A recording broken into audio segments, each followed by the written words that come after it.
Me presento, mi nombre es Rafael Castañeda, soy abogado por la Universidad Nacional Mayor de San Marcos. Tengo estudios concluidos en la maestría de Derecho Administrativo Económico por la Universidad del Pacífico. He podido desarrollar algunas publicaciones, tanto a nivel nacional como internacional. Actualmente me desempeño como profesional en Derecho en la Comisión de Protección al Consumidor número 3 del INDECOPI.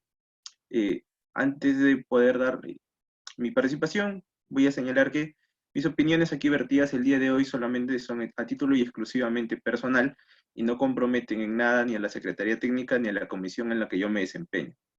Y dicho esto, voy a iniciar con la sesión número 1. El tema es la sesión introductoria de un curso largo de procedimiento administrativo y vamos a hablar un poco de la introducción al derecho administrativo, al procedimiento administrativo, a los sujetos del procedimiento administrativo. Entonces, procedo a compartir mi pantalla para que podamos iniciar.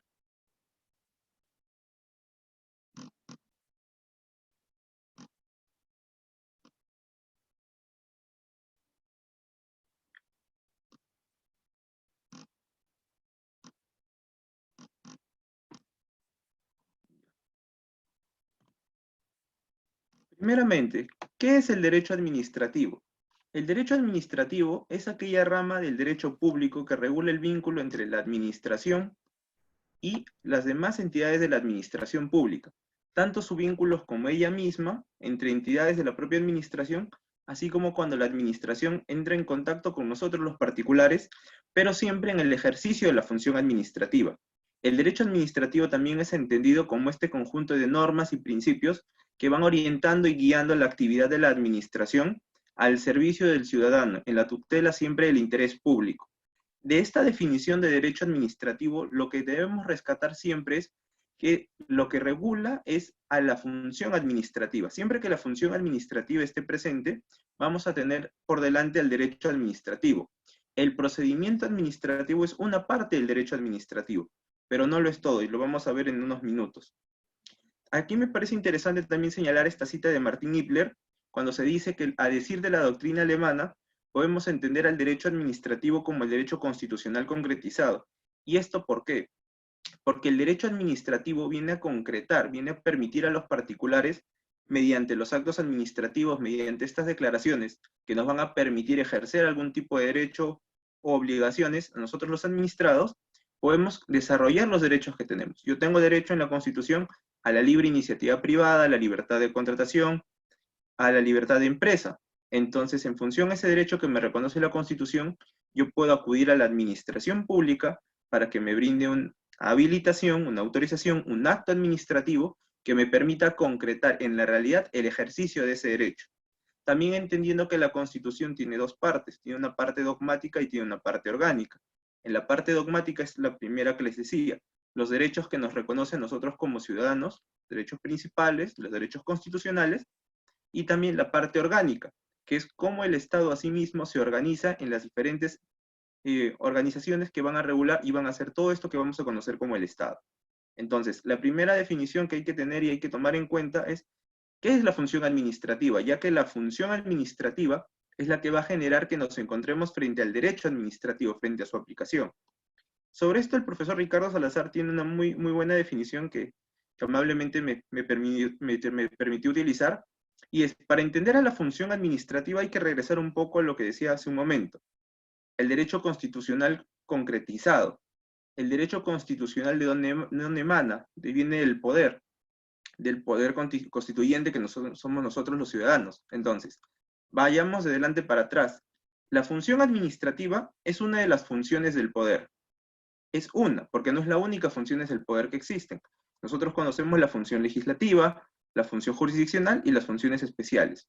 La función legislativa, principalmente encomendada al Congreso de la República, que va a emitir legislación no en sentido formal, norma emanada por el Congreso de la República, ¿no?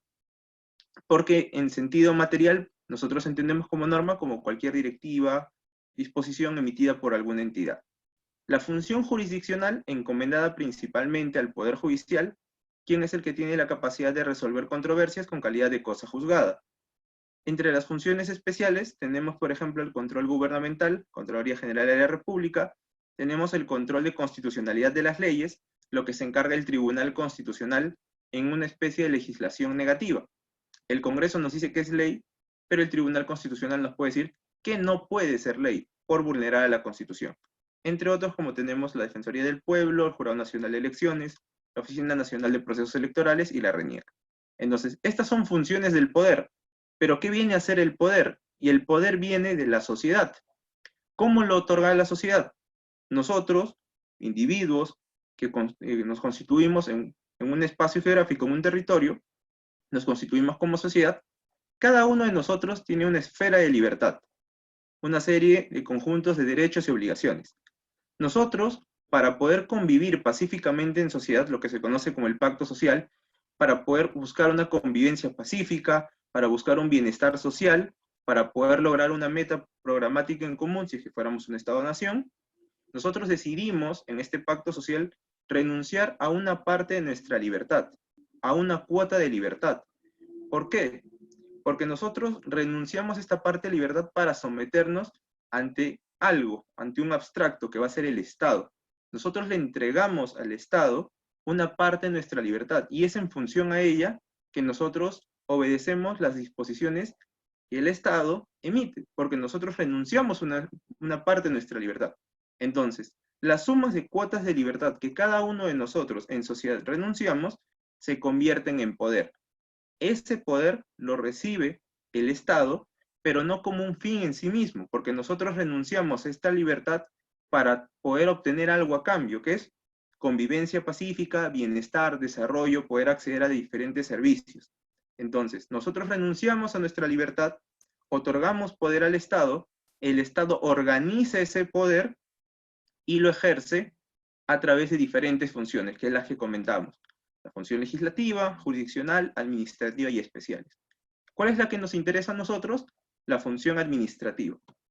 Entonces, ¿por qué? Porque en lo que hemos señalado, la función administrativa es la función a la cual está vinculada y va a dar pie al derecho administrativo. Siempre que estemos con la función administrativa, vamos a poder advertir que en ese momento se aplica el derecho administrativo. La función administrativa viene a ser aquella función que busca concretar los fines del poder, lo que decíamos hace un momento. El poder, la Constitución nos reconoce derechos y hay que concretizarlos en la realidad mediante declaraciones que pueden ser unilaterales, un acto administrativo, puede ser mediante contratos de la administración pública, mediante la administración organizándose a sí misma. Entonces, aquí vamos a encontrar 5 formas jurídicas en las cuales se manifiesta la función administrativa. Tenemos el reglamento administrativo, que viene a ser aquella disposición de la administración que se caracteriza ¿por qué? Por ser una disposición de la administración, pero que produce efectos externos, fuera de la entidad, y apunta a situaciones jurídicas colectivas. ¿Qué quiere decir? No va dirigido individualizado a una sola persona, a un solo destinatario, sino apunta a situaciones colectivas. Los postulantes, los abogados, los universitarios, los mayores de edad, los abogados, apunta a una situación jurídica colectiva. Entonces, ¿y cuál será el procedimiento previsto para obtener un reglamento? El procedimiento reglamentario.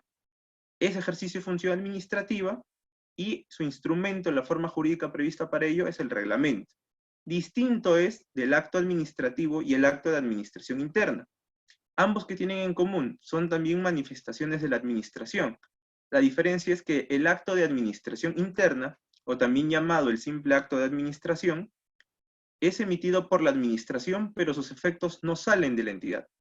Sus efectos siempre son al interior de la misma y está asociado para el adecuado ejercicio de sus funciones, pero sigue siendo función administrativa porque es la administración buscando organizarse y cómo cumplir con sus funciones.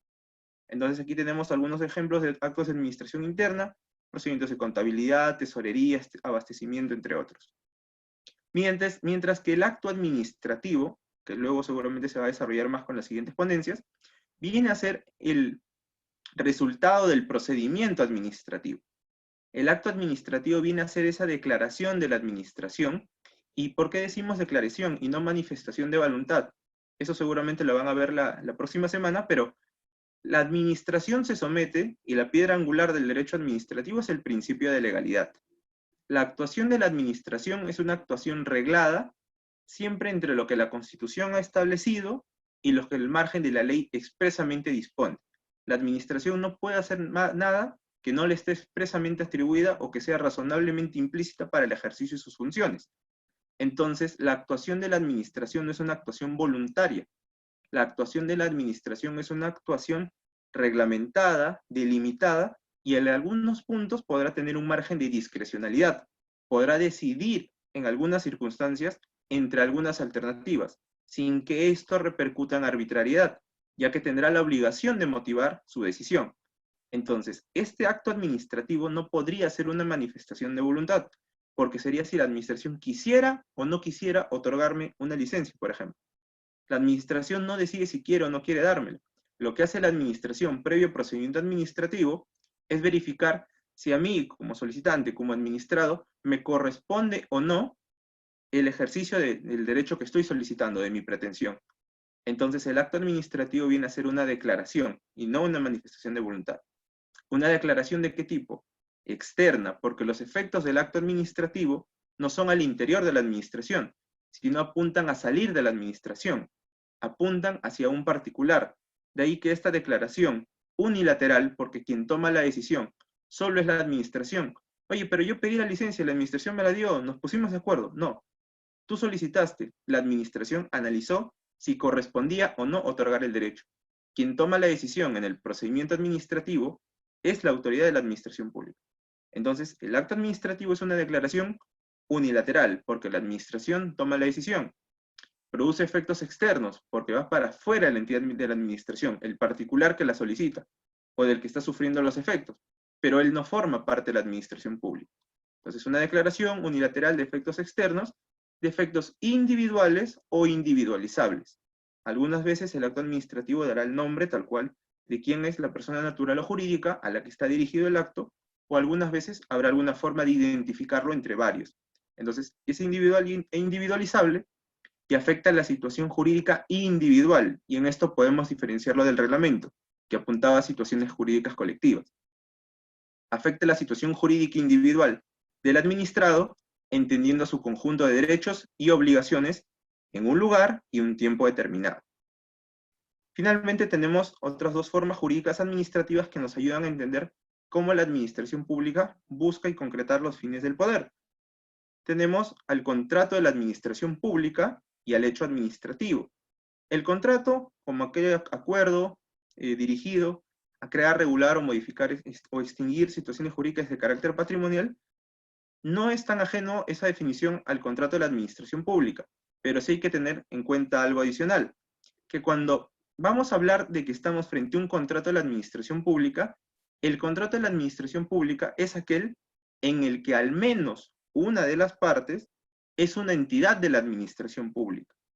Y además, no basta que al menos sea una entidad de la administración pública, sino que esta entidad de la administración pública esté ejerciendo función administrativa, ya que en ese momento, cuando esté presente una entidad de la administración pública y esté ejerciendo función administrativa, ese contrato será un contrato de la administración pública. Porque, recordemos, la administración puede celebrar contratos también sujetos a título privado, lo que no significa, y esto también fue una discusión, si el Estado tiene una personalidad pública y privada o solo tiene una personalidad. Como el Estado es poder organizado, es principio de legalidad, el Estado solo tiene una personalidad pública. Sin embargo, para hacer más atractivos algunos temas de inversiones, el Estado puede decidir algunas veces actuar con mayores o menores prerrogativas, y en algunas otras circunstancias, dependiendo de las cuantías, no desea, o la norma le permite, no someterse a regulaciones más estrictas, pudiendo celebrar contratos a título privado. Entonces, ¿cuándo estaremos frente a un contrato de la administración pública? ¿Cuándo estaremos en un contrato donde se le aplique la ley y el reglamento de contrataciones del Estado? Cuando sea un contrato en el que al menos una de las partes sea una entidad de la administración pública y estemos frente al ejercicio de función administrativa. Finalmente, el hecho administrativo, a diferencia de los demás, que están positivizados en documentos expresos que nosotros podemos advertir y verificar, el hecho administrativo es un acontecimiento en la realidad. Es un acontecimiento, es un suceso que se da en la realidad, pero que se vincula con la función administrativa, que de alguna manera va a repercutir en el ejercicio de los derechos de los administrados o de la administración, afectando su situación jurídica tanto de la administración o del administrado. Un ejemplo, el hecho administrativo más conocido por todos, la notificación. La notificación es un hecho administrativo. El acto administrativo es lo que se busca notificar de la entidad de la administración al particular. ¿Cuál es su finalidad de la notificación? Poner en conocimiento al administrado de lo resuelto. De ahí que desde ese momento, a través de la debida notificación, produce efectos el acto administrativo. Entonces, ¿qué viene a ser el hecho? El momento en el que la persona suscribe el acta o se deja cuenta de que no quiere recibir o que se está dejando bajo puerta, ese es un hecho administrativo, porque está afectándose la situación de alguien. Se le está poniendo en conocimiento lo resuelto por la administración. Otro ejemplo, presento mi escrito de recurso. Es un hecho administrativo. El escrito, el recurso es un documento expreso, pero la presentación es un hecho, es un acontecimiento que es un hecho administrativo. Mi persona leer el expediente es un hecho administrativo. La administración pública compra equipos médicos porque los necesita. Cuando esos equipos médicos llegan finalmente mediante el contrato administrativo aquí a la unidad que lo necesita, el patrimonio de la entidad del Estado se ha visto modificado. ¿Ha cambiado su situación? Sí, su patrimonio se ha incrementado. Es un hecho administrativo. Entonces, el hecho administrativo viene a ser un acontecimiento que se vincula con el ejercicio de los derechos tanto de la administración o de los administrados. Esto va a ser importante porque la función administrativa es lo que nos va a permitir entender quiénes se les va a entender como entidades de la administración pública. Porque eso está de acuerdo con el artículo primero del título preliminar y sobre eso nos vamos a detener un poco. Ahora, ¿quiénes intervienen en el procedimiento administrativo? En los sujetos del procedimiento administrativo. Primeramente tenemos a los administrados y a la autoridad administrativa. Aquí hay que hacer una diferencia. Una cosa es quiénes son sujetos del procedimiento y otra cosa es cuál es el rol que estos sujetos pueden tener en el procedimiento. ¿A qué me refiero? La administración pública es la autoridad administrativa, la que va a conducir el procedimiento administrativo y que finalmente va a tomar la decisión mediante el acto administrativo. Correcto. Sin embargo, la autoridad administrativa, que es sujeto del procedimiento administrativo, es sujeto, no siempre en todos los procedimientos va a tener el rol de parte. En los procedimientos trilaterales, por ejemplo, la autoridad administrativa es sujeto del procedimiento, pero no tiene el rol de parte. El rol de parte solo es exclusivo de los administrados, diferentes en un procedimiento sancionador en que la administración es sujeto, es autoridad y es parte del procedimiento. Entonces, primera idea que hay que romper es, sujeto es una categoría general, pero parte es un rol que puede tener o no un sujeto del procedimiento administrativo. Entonces, primeramente, ¿quiénes son los administrados? Para hablar de administrados, son las personas naturales o jurídicas, en cualquier que sea su calificación, que se vinculen con la administración pública y que participen en el procedimiento administrativo. ¿Qué quiere decir? Yo mientras no entre en contacto con la administración pública, mientras no forme parte de un procedimiento, ya sea porque yo lo solicite o porque la administración me busque incorporar, yo aún no soy administrado. En el momento en que entro en contacto con la administración pública, en ese momento me convierto en administrado. Pero es importante saber quiénes pueden actuar como administrados cuando entran en contacto con la administración. Cuando hablamos de personas naturales y de personas jurídicas, debemos entender a la persona natural en lo que señala el Código Civil como la capacidad plena, es decir, capacidad de goce y capacidad de ejercicio, capacidad de contraer obligaciones.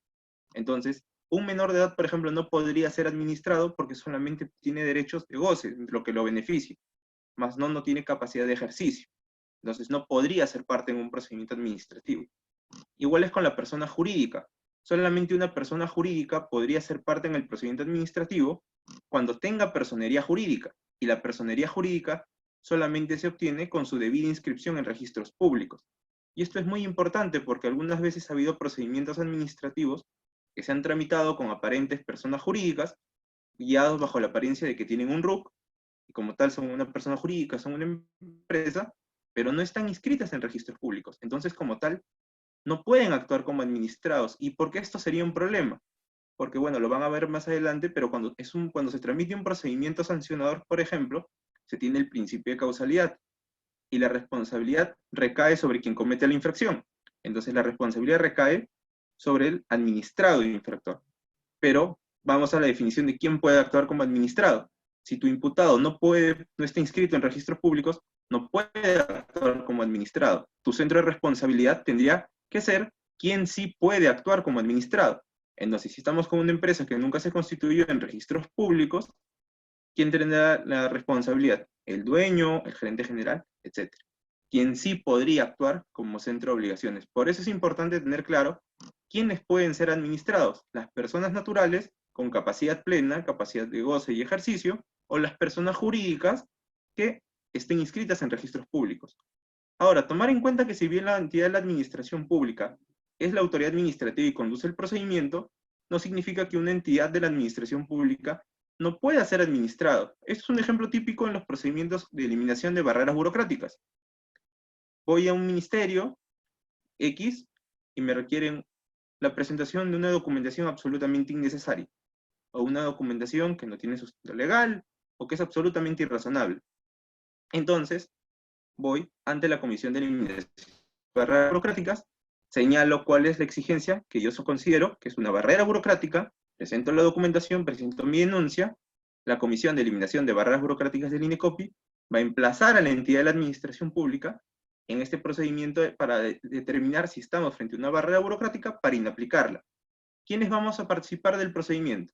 Yo como denunciante, la entidad de la administración pública, el Ministerio X, que está pidiendo la documentación, como administrado, y el INDECOPI para resolver la controversia. Entonces, una entidad de la administración pública también puede actuar como administrado y someterse a las mismas reglas que establece el procedimiento administrativo.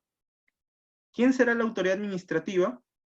Pues la entidad de la administración que tenga a cargo, de acuerdo a lo que se haya previsto en la norma, quien tenga la competencia, para poder tramitar el inicio, la instrucción, la tramitación del procedimiento administrativo, entendiéndose a la instrucción como todos los actos que sean necesarios para que la administración se genere convicción. Una vez que la administración tenga convicción, tomando en cuenta el principio de verdad material, que haya verificado todo aquello que le sirva de motivo a su decisión, ya sea para otorgar o denegar el derecho o imponer la obligación que corresponda, tomará la decisión. Entonces, es quien conduce el procedimiento. Ese es el rol que tiene la autoridad administrativa y que finalmente va a tomar la decisión. ¿Qué más? Aquí hay que diferenciar algo. ¿Quiénes son los terceros administrados? Si son partes, no son partes, son administrados. Y aquí hay que dejar algo bien claro.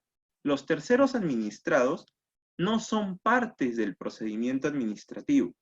Son sujetos que pueden intervenir en un procedimiento administrativo donde ya están previstas las partes. Sin embargo, ¿por qué ingresan estos terceros en un procedimiento que inicialmente no formaban? Ingresan estos terceros administrados cuando se acredite que tienen un legítimo interés para obrar. Quiere decir que algún aspecto de lo que se esté en controversia, lo que se fuera a resolver, o la decisión que pudiera tomar la administración, en algún extremo los pudiera vincular o perjudicar, pudiera afectar su situación jurídica individual. Entonces, esto puede permitirles a alguien, algún particular, solicitar ingresar en el procedimiento administrativo. Ahora, no significa que solamente un tercero administrativo es aquel que lo solicita. También la administración, si advierte que en la tramitación pudiera darse el caso que hay alguien que se puede afectar, pero no tiene certeza de quién es exactamente, la administración también puede hacer una publicación llamando a que cualquier persona que no está formando parte del procedimiento administrativo, pero que pudiera verse afectada acreditando un legítimo interés, se puede incorporar al procedimiento.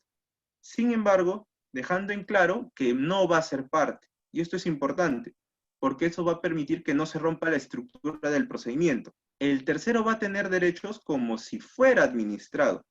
Va a poder acceder al expediente, va a poder presentar alegaciones, va a poder ser notificado de la resolución que ponga fin al procedimiento, incluso va a poder impugnar la resolución en el caso que no estuviera conforme, pero no tiene el rol de parte. Actúa como si fuera parte, pero no lo es. ¿Y esto por qué? Para que quede un poco más claro. El procedimiento administrativo sancionador es un procedimiento bilateral en el que es la administración pública así estructurada bilateral. pero puede darse que en un procedimiento sancionador, porque quieren sancionar una municipalidad, a una empresa que se dedica, no sé, a una actividad ilegal, un colegio sin autorización o lo que fuera, entonces la administración le inicia el procedimiento sancionador, o un caso más sencillo, una lavandería que emite olores tóxicos. Entonces inicia el procedimiento sancionador contra esta empresa. Yo que vivo al lado de esta lavandería y que todos los días me perjudico por los olores, podría decir, oye, tengo un legítimo interés en el que dispongan la sanción inmediata y que adopten alguna medida para que yo me deje de ser afectado. Entonces, si yo logro incorporarme en ese procedimiento sancionador, yo no podría ser parte, porque de acuerdo a su estructura, las únicas partes son la autoridad administrativa y el imputado, el administrado posible infractor. Yo no. Entonces la figura del tercero administrado me permite incorporarme como sujeto del procedimiento administrativo, pero no bajo el rol de parte. Podré ejercer todos los derechos como fuera parte, pero no lo soy. Entonces la figura del tercero administrado está prevista para no romper la estructura de los procedimientos administrativos como están previstos. Ahora, cuando hablamos de entidades de la administración pública, tenemos que regresar al título preliminar del TUO de la ley de procedimiento. Y aquí hay algo bien interesante, que el TUO de la LEPAC empieza diciendo que para los fines de la norma se entenderá por entidades o entidades de la administración pública. Lo que no dice la norma es, son entidades de la administración pública, sino ha puesto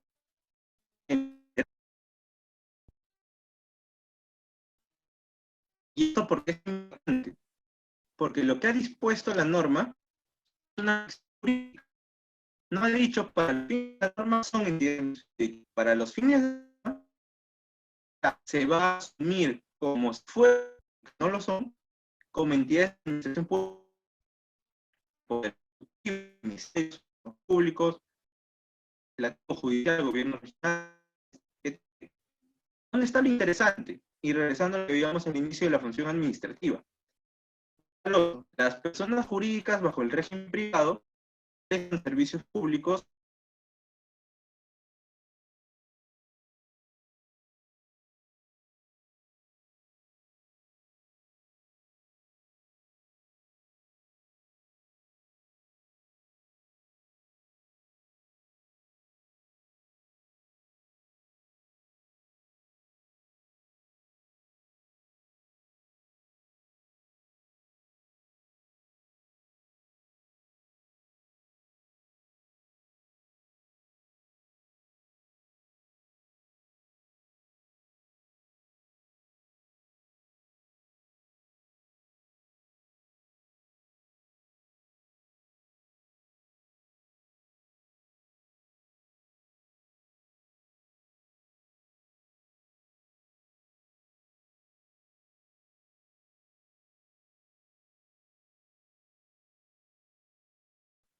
ya. ¿Me pueden escuchar otra vez?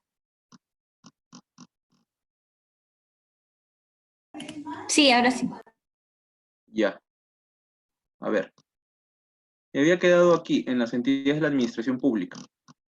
Entonces, lo que dice el TUO del LPAC es, estamos, para sus fines se entenderá por entidades de la administración pública. Aquí estamos frente a una ficción jurídica, porque la administración nos está diciendo, el TUO del LPAC nos está diciendo, vamos a asumir como si fueran entidades de la administración pública, ¿quiénes? A las que ejerzan función administrativa. Aquí directamente las primeras 7 no los dice. ¿Por qué? Porque su labor está implícitamente ligada con el ejercicio de alguna función pública, con alguna función del poder. Sin embargo, deja en claro, en el punto número 8, que incluso los privados que ejerzan función administrativa podrían calificar o ser entendidos o asumir como si fueran una entidad de la administración pública. ¿Y por qué esta ficción es importante? Porque una persona bajo el régimen privado se somete a condiciones de régimen privado, Código Civil, Derecho Civil. Pero ya esta ficción hace que entre un conflicto entre un privado con otro privado pudiera ser visto por el derecho administrativo. ¿Cómo? Yo me suben, por ejemplo, mi recibo de agua. ¿Quién me brinda en mi recibo de telefonía móvil, mejor? Me suben mi recibo de telefonía móvil, voy a reclamarle a Movistar. Movistar es un privado, yo soy un privado. Si tuviéramos un problema, se debería resolver bajo las normas del derecho privado. ¿sí? Privado con privado. Pero, ¿qué es lo que sucede? Movistar, Claro, el que fuera, está actuando en función a qué? Me está brindando un servicio público, el servicio de telecomunicaciones. Este servicio público, que es de titularidad del Estado, se le ha permitido la prestación a este privado mediante un título habilitante, que es la concesión. Se le ha permitido una actividad que en principio es del Estado. Entonces, ¿qué está haciendo? Movistar, Telefónica, Claro. Está ejerciendo una función administrativa que es del Estado, pero que se le ha permitido la prestación. Aquí la palabra clave, la palabra mágica es lo que haces, eres. Si ejerces función administrativa, para los fines de la ley de procedimiento es como si fueras una entidad de la administración pública, cuando ejerces la función administrativa. Eso hace que mi recibo de telefonía, que me quieran cobrar demasiado, y tengo problemas con un privado, ya no lo someto a unas normas de derecho privado, sino se somete a las normas de derecho administrativo. Hago mi reclamo y si no estoy conforme, ¿qué presento? Presentaré de repente mi apelación y pasaré al trasu de OCIPTEL, que es el tribunal de OCIPTEL. Entonces, ¿qué norma estoy aplicando? Hoy estoy aplicando la ley de procedimiento administrativo, que es una norma prevista para el derecho público, en una relación en la que están interviniendo dos privados. ¿Por qué? Porque uno de los privados que está interviniendo es una persona jurídica de régimen privado, pero que está ejerciendo función administrativa. Aquí los títulos que nos da la norma, a modo de ejemplo, nos da la concesión, la autorización y la delegación. Lo que podemos señalar de la concesión es que es un título exclusivo que se otorga en los casos de servicios públicos. Generalmente la concesión no tiene una duración máxima, no dura más de 60 años, y está vinculado al ejercicio de un servicio público. Telecomunicaciones, infraestructura, servicios de saneamiento, etc. ¿Cuál es la peculiaridad? Que cuando se da una concesión, lo recibe uno solo. Un titular frente a un monopolio natural recibe la concesión para hacer una actividad de servicio público de forma exclusiva, con la excepción en los casos de telecomunicaciones donde se ha logrado introducir competencia. Pero generalmente cuando se otorga la concesión se le otorga a una sociedad concesionaria única para que desarrolle la actividad. A diferencia de la autorización. En la autorización, la autoridad de la administración pública le permite a muchos particulares poder desarrollar la misma actividad, en tanto la no exclusividad no genere ningún perjuicio. Por el contrario, esto va a traer beneficios. Esto se dio en un caso, no sé si lo pudieran recordar, que fue sobre las revisiones técnicas en la Municipalidad de Lima. La Municipalidad de Lima, en parte de la administración pública, tenía que verificar, buscar en aras de verificar por el interés público, que el parque automotor en la ciudad de Lima sea adecuado, que se cumplan con las condiciones mínimas de seguridad, que haya un mantenimiento adecuado de los vehículos, gases, etc. Entonces, la Municipalidad de Lima tenía que tomar una decisión. ¿Cómo logro que el parque automotor se cumplan condiciones mínimas de los vehículos? Tengo dos alternativas. Desarrollo presupuesto, yo mismo contrato, compro máquinas, contrato personal para verificar y hacer las revisiones técnicas, o, habiendo privados que pueden desarrollar esas actividades, podría escoger a quienes sí cumplen con los estándares que yo, como autoridad administrativa, deseo que se verifiquen. ¿Cuál sería la opción más eficiente?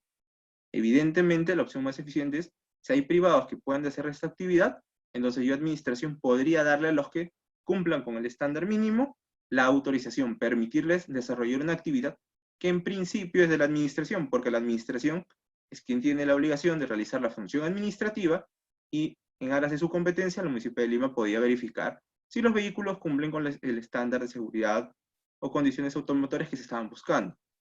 Entonces, la autorización que pueden venir 1, 100, 1000 empresas que se dedican a la revisión técnica vehicular, la administración lo que hace es tramite el procedimiento respectivo y otorgará la autorización a aquellas que cumplan las condiciones que se hubieran previsto para desarrollar esta actividad. ¿Qué quiere decir? Que más de un privado podría recibir esta autorización y no hay ningún problema. No se oponen.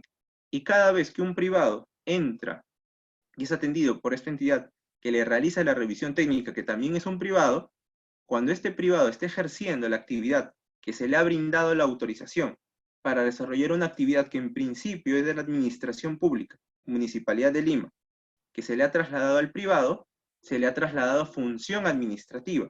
concretar la función administrativa. Por eso es que en ese momento, cuando es el privado, te dice, sí, cumples con todos los estándares, ok, toma tu documento de aprobado. Es como si lo estuviera haciendo la propia administración pública, porque el privado que ha recibido la autorización está actuando como si fuera, en ese momento, como una entidad de la administración pública, porque está ejerciendo función administrativa que se le ha brindado mediante la autorización. La delegación es un instrumento un poco más sencillo. La delegación es permitirle a algún particular realizar alguna actividad en representación de la entidad de la administración pública. Esto lo podemos ver, por ejemplo, en los casos de supervisores, ¿no? Cuando va un supervisor, alguien a un establecimiento, es un ADO de Indecopy a realizar una acción de supervisión, ellos que reciben una delegación de facultades. Incluso en temas de fiscalización ambiental, muchos privados se pueden registrar en el registro de terceros fiscalizadores, son privados que ingresan y se les puede dar una delegación de facultades. ¿Qué es lo que hace? La administración pública les da a estos privados una delegación de que van a realizar actividades, pero ya no a título particular, sino van a realizar actividades en representación y en facultades de la administración pública. No es lo mismo que yo entre a un establecimiento y diga, no tienen libro de reclamaciones. Solo soy un particular, puedo darme cuenta de algo, pero no es mi declaración, solo sigo siendo un privado. Distinto es que vaya un personal del Indecopy con delegación de facultades en representación de la autoridad competente y dé cuenta del hecho, porque sí contaría con delegación de facultades que se le ha brindado a la administración. Y en ese momento el privado que está ejerciendo una función administrativa que le ha brindado la administración pública. Y su actividad estarían actuando como si fuera una entidad de la administración pública, porque ese privado que está dando cuenta de que existe o no existe el libro de reclamaciones, está dando cuenta como si la propia entidad, en este caso Indecopy, lo estuviera advirtiendo y está dando cuenta. Entonces, lo que aquí la clave es la función administrativa. Siempre que estemos frente a función administrativa, estaremos presentes como una entidad de la administración pública. Siempre se suele decir que es una definición circular. ¿Quién es una entidad de la administración pública? Ah, la que ejerce función administrativa. ¿Y quién ejerce función administrativa? La entidad de la administración pública. Es una definición un poco circular, pero cuando ya entendemos que la función administrativa está desarrollada a concretar los fines del poder y es esta ficción, ya entendemos un poco, son las entidades de la administración pública, pero pueden ser las entidades que como tal forman parte del Estado, de su estructura, como podrían ser aquellos privados que hayan recibido esta función administrativa o que la estén concretando. Entonces, a ellos se les debe entender como las entidades de la administración pública. A esta parte ya hemos visto un poco que intervienen en el procedimiento administrativo los administrados, la autoridad administrativa, los terceros administrados y a quienes debemos entender como si fuera la entidad de la administración pública. Ahora vamos a entender la definición de procedimiento administrativo que nos da el tubo del LPA.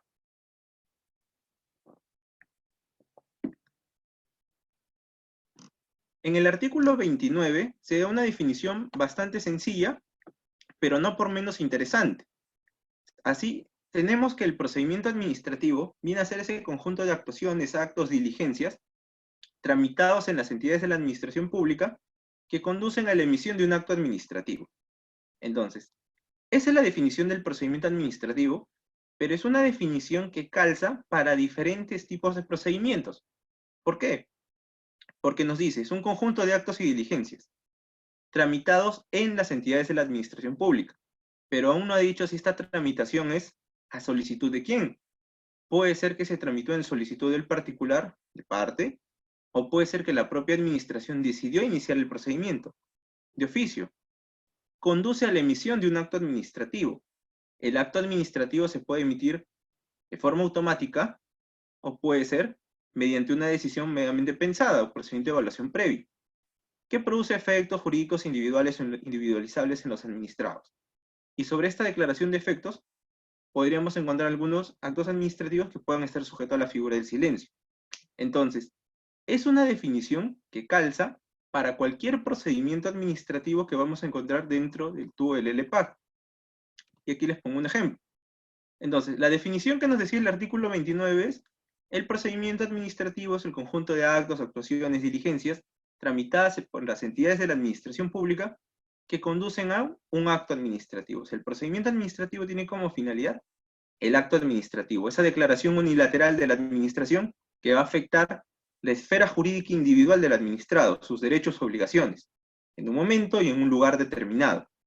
Entonces, a los procedimientos administrativos, por la cantidad de actores, he dicho actores, no partes, por la cantidad de actores podemos clasificar a los procedimientos administrativos como bilaterales o trilaterales. Los procedimientos bilaterales, obviamente tenemos dos actores, mientras que en los procedimientos trilaterales vamos a tener tres actores. Vamos a tener el reclamante, el reclamado y la administración pública. Entonces, estos procedimientos trilaterales también, ¿cómo son conocidos? Son conocidos como los cuasi jurisdiccionales. ¿Por qué? Porque tienen una figura muy parecida al derecho civil, del demandante, demandado y el juez. Tienes a dos particulares que entran y que solicitan a la administración que resuelva una controversia. Puede ser que mi vecina le da por poner demasiado ruido en las noches, yo estoy cansado y reporto a la municipalidad, quiero que se resuelva esta controversia porque se está vulnerando mi tranquilidad, lo que es la convivencia pacífica o lo que fuera. La administración va a buscar resolver si mi pretensión es correcta o no en un conflicto entre dos particulares. Ahí no hay ningún problema porque ese procedimiento trilateral, que puede empezar de parte, comenzará con mi reclamación, que es el instrumento que dirijo a la administración, analiza mi solicitud y en función a que aparentemente estoy siendo afectado, corre traslado al reclamado, que sería mi vecino. Entonces aquí las figuras son claras.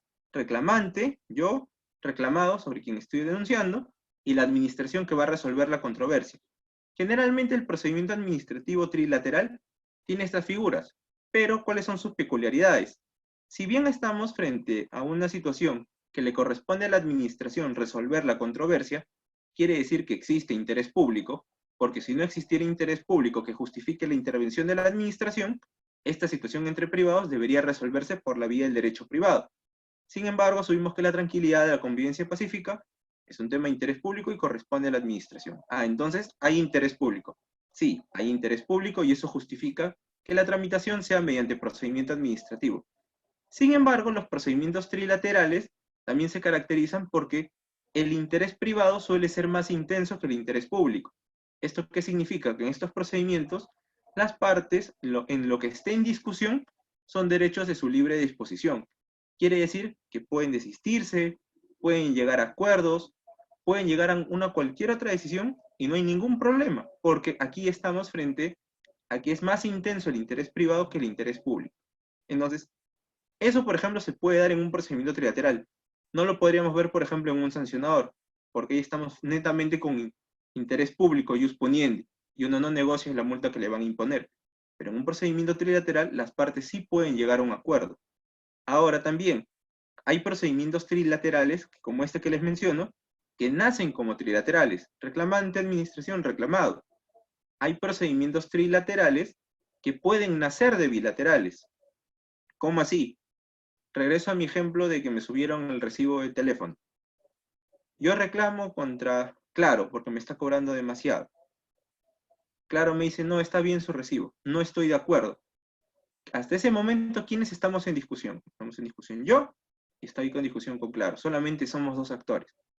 Pero como no estoy de acuerdo con la forma que está resolviendo Claro, mi reclamo, que actúa como entidad de la administración pública, presento mi recurso de apelación. Y ahora la controversia pasa al tribunal de Ociptel. ¿Quién va a resolver la controversia? El tribunal. ¿Entre quiénes? Entre mí y Claro. Un procedimiento que antes era bilateral se volvió trilateral por la vía de la reclamación. Entonces, hay procedimientos trilaterales que pueden nacer como trilaterales y hay procedimientos trilaterales que pueden venir de bilaterales. Otro ejemplo. Quisiera inscribir una marca, ¿no? Se me ha ocurrido una gran idea y quisiera, voy a inscribir mi marca, voy al Indecopi. Hago mi búsqueda, no sé el nombre o lo que fuera, quiero inscribir mi marca. ¿Qué es lo que va a hacer el Indecopi? Antes de darme la inscripción de la marca, primero decir, un momento, hay que publicar si es que alguien no se opone. De repente, la marca que tú pretendes inscribir es de alguien más, o se le ocurrió a alguien más. Entonces se publica, para que alguien pudiera presentar la oposición. Entonces, si es que alguien se opone, dice, no, esa marca me pertenece, ingresa el procedimiento vía oposición. Entonces, lo que era un procedimiento bilateral que yo pedía una autorización para que se registre mi marca, ahora se convierte en un procedimiento trilateral, que yo solicitante, quien se opone, y la autoridad que va a resolver la controversia. Entonces, hay procedimientos trilaterales, de parte, que pueden nacer como trilaterales, y hay procedimientos trilaterales que pueden devenir de procedimientos bilaterales. La norma también prevé que los trilaterales pueden ser de oficios. Hoy cada vez es más difícil encontrarlos. ¿Por qué? Porque en el trilateral siempre está claro quién es el reclamado y el reclamante. Siempre está claro quiénes son reclamado y reclamante. Sin embargo, cuando ya aludimos a la definición de oficio, estamos dando cuenta de oficio, que parte de la propia administración. Pero un momento, hemos dicho que en el procedimiento trilateral, la administración no es parte. La administración resuelve la controversia, es sujeto del procedimiento administrativo, pero no es parte, pero está diciendo que es de oficio. Claro, es que la administración es como el Diojano, tiene dos caras.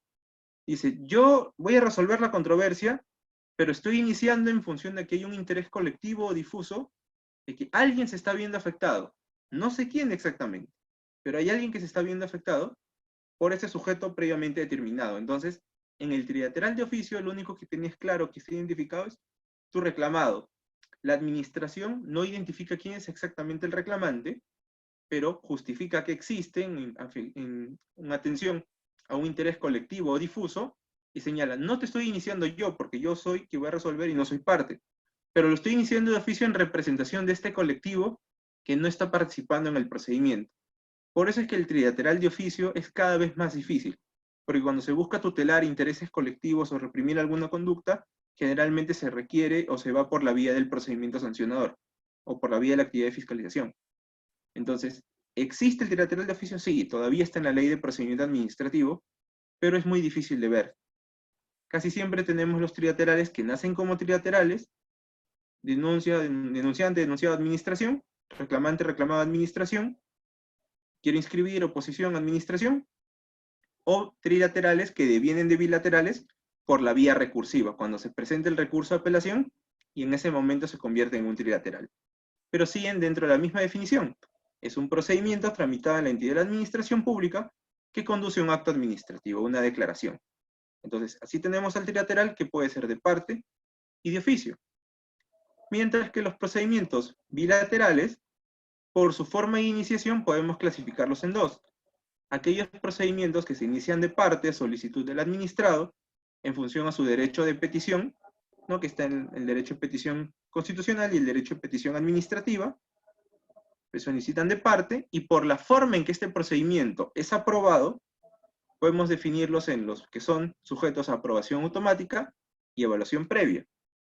Los procedimientos de aprobación automática, como su mismo nombre lo dicen, se entienden aprobados con la sola presentación de la solicitud del formulario llenado por el administrado, acompañando de los requisitos que la ley exigiera. ¿Qué quiere decir? El pago de la tasa correspondiente o la documentación sustentatoria que la norma ha previsto que se deba presentar para obtener el derecho. Entonces, en los procedimientos de aprobación automática, no existe un acto administrativo expreso. O sea, no hay un documento expreso, formalizado, que directamente te diga, se te ha concedido. No. Se entiende aprobado por la presentación en mesa de partes. Entonces, aquí hay una pregunta que pudieran hacer.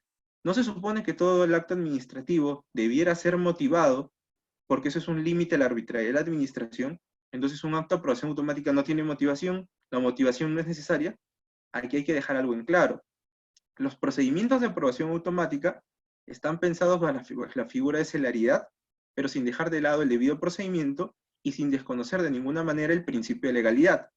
Los procedimientos de aprobación automática generalmente están pensados en aquellas situaciones o derechos que ya tenemos nosotros los administrados, digamos, preestablecidos, que necesitamos acreditar para poder pasar al ejercicio. Es como decir, yo sé que puedo manejar algún vehículo, pero para poder manejar, ¿qué tengo que hacer? Primero, sacar mi brevete. O sea, yo, como cualquier ciudadano que cumpla la mayoría de edad, puedo tramitar el procedimiento respectivo para obtener esa habilitación, pero mientras no lo haga, no lo puedo hacer. Es igual con los procedimientos de aprobación automática. Cumplo 18 años, ¿qué tengo que hacer? Tramitar mi DNI. Es obligación, de acuerdo al principio de legalidad, la RENIEC es competente para sus funciones, dar los documentos de identidad a los ciudadanos?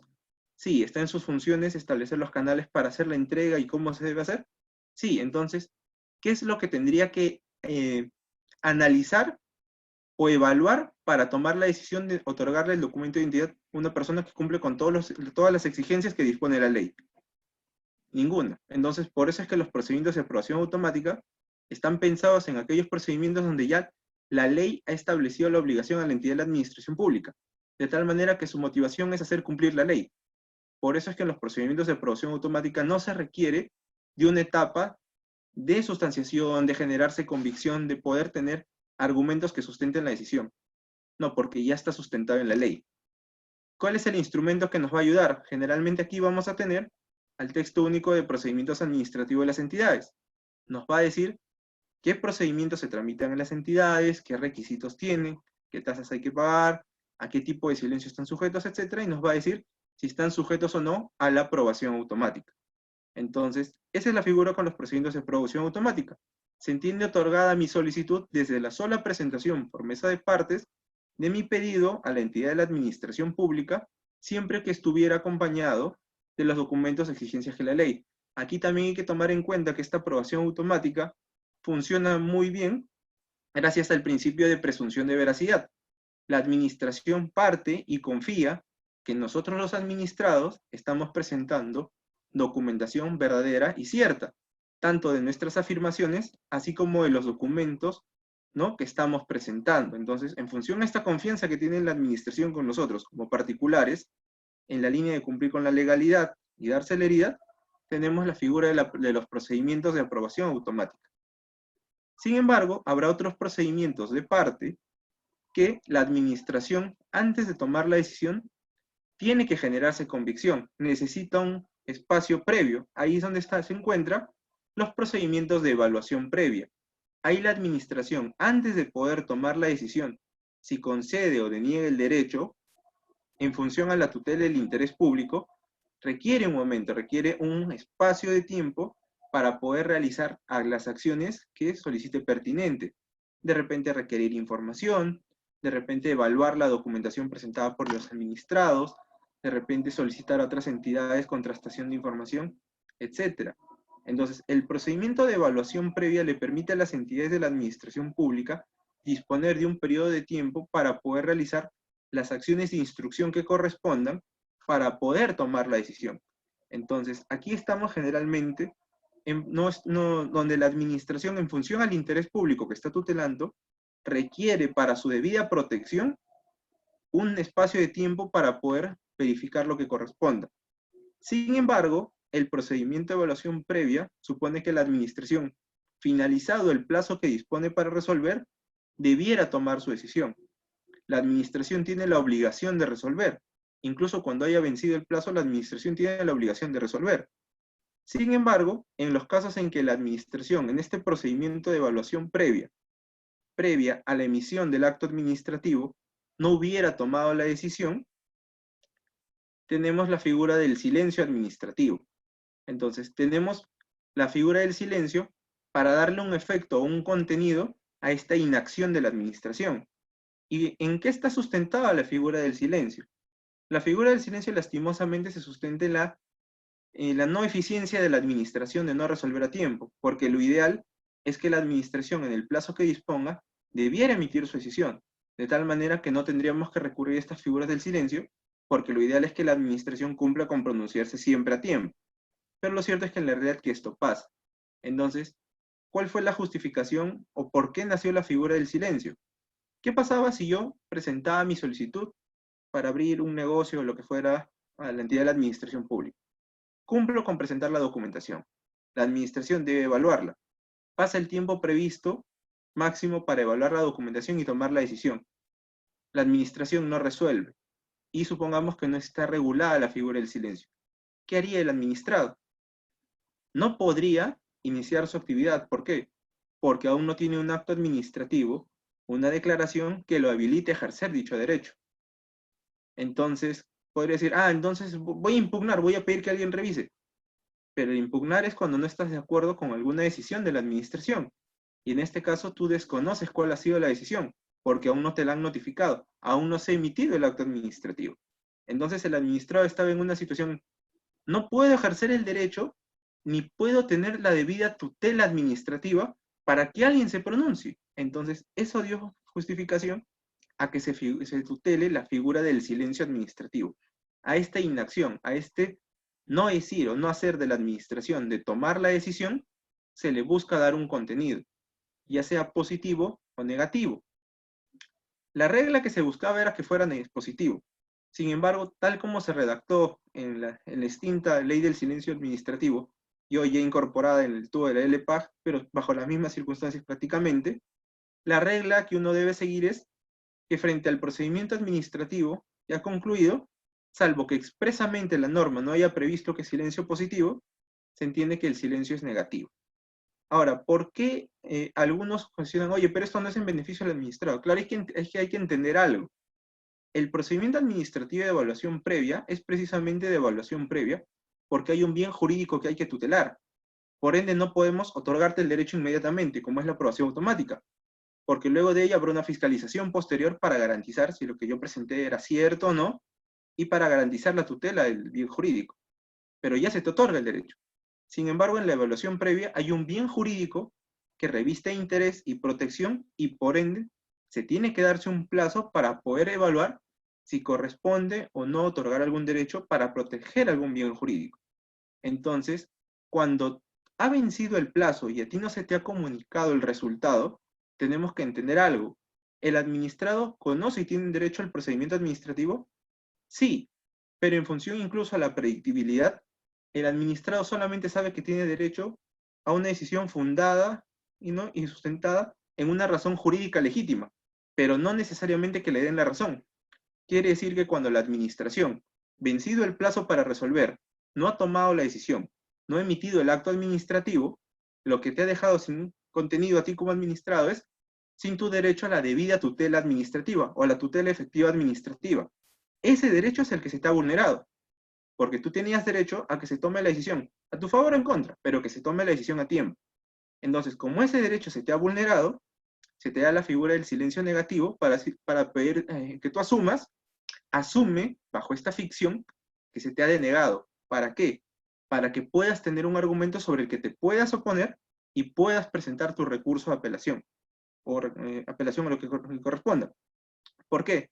Porque ya vas a tener una negativa ficta y frente a esta negativa puedes oponer y pasar al superior jerárquico para garantizar la tutela administrativa que la primera instancia no te ha dado. Entonces, así funciona el silencio negativo. Sin embargo, de forma muy excepcional, cuando la ley expresamente lo disponga, podrá señalarse que vencido el plazo para resolver, si opera el silencio positivo, el administrado ha ganado el derecho. Aquí hay que señalar una diferencia también entre el silencio positivo y el silencio negativo, en que el silencio negativo es facultativo para el administrado. ¿Qué quiere decir? La administración tiene que tomar una decisión. Digamos que venció el día de ayer. Yo digo, bueno, ¿cuánto tiempo tiene para notificarme? 10 días hábiles. Ya voy a esperar. Pasan 2 semanas, no me notifican. Yo podría decir, ya presento mi solicitud de silencio negativo, sé que las municipalidades de repente se demoran demasiado, voy a esperar. Yo puedo decir, espero una semana más, 2 semanas más, quizás puedo esperar un mes más. No hay ningún problema. Como ya venció el plazo para resolver, en cualquier momento yo puedo alegar el silencio negativo. No hay ningún problema. Ya que incluso que aunque ha vencido el plazo previsto por ley para que la entidad de la administración pública resuelva, eso no le exime su obligación de resolver. O sea, aun cuando ya le haya vencido el tiempo, igual tiene la obligación de resolver. Entonces, yo como administrado, si es que la figura que opera en ese procedimiento es silencio negativo, tengo dos opciones. O espero más el tiempo que la administración, igual porque tiene la obligación de resolver, o presento mi solicitud de silencio negativo y para poder obtener la tutela administrativa y pasar al superior jerárquico. Sin embargo, en el silencio positivo no es así. En el silencio positivo lo único que hay que hacer es hacer un check de plazos. ¿Cuándo presenté mi solicitud? ¿Y cuándo venció el plazo para resolver? Si no se emitió el acto administrativo, yo gané el derecho. Ahora, ¿qué es lo que suele darse algunas veces en las entidades de la administración pública? Que la administración entiende y dice, tengo 60 días para resolver y tengo 10 días para notificar. Entonces, tengo 70 días, tengo 69 para resolver y un día para notificar. Ya, pero eso no debiera ser así. El plazo para notificar existe a condición de que haya un acto administrativo para notificar. Entonces, si no existe acto administrativo, no existe tu plazo para notificar. Entonces, aquí, ¿cuál es la recomendación? Si estás frente a un procedimiento administrativo en el que estás sujeto a silencio positivo, la recomendación que se suele hacer como administrador es, sacas tu cuenta, ¿cuándo lo presentaste? Y el día máximo que tienen para resolver. Lo que tú puedes hacer como administrador es personarte el último día que tienen para resolver y hacer una lectura de expediente. Acercarte como administrador, finalizar el día, quiero acceder a mi expediente. Entonces, tomas acceso, también por lo que es acceso permanente, la entidad de la administración pública debiera darte acceso al expediente para que tú des cuenta de la documentación que hasta ese momento está incorporada.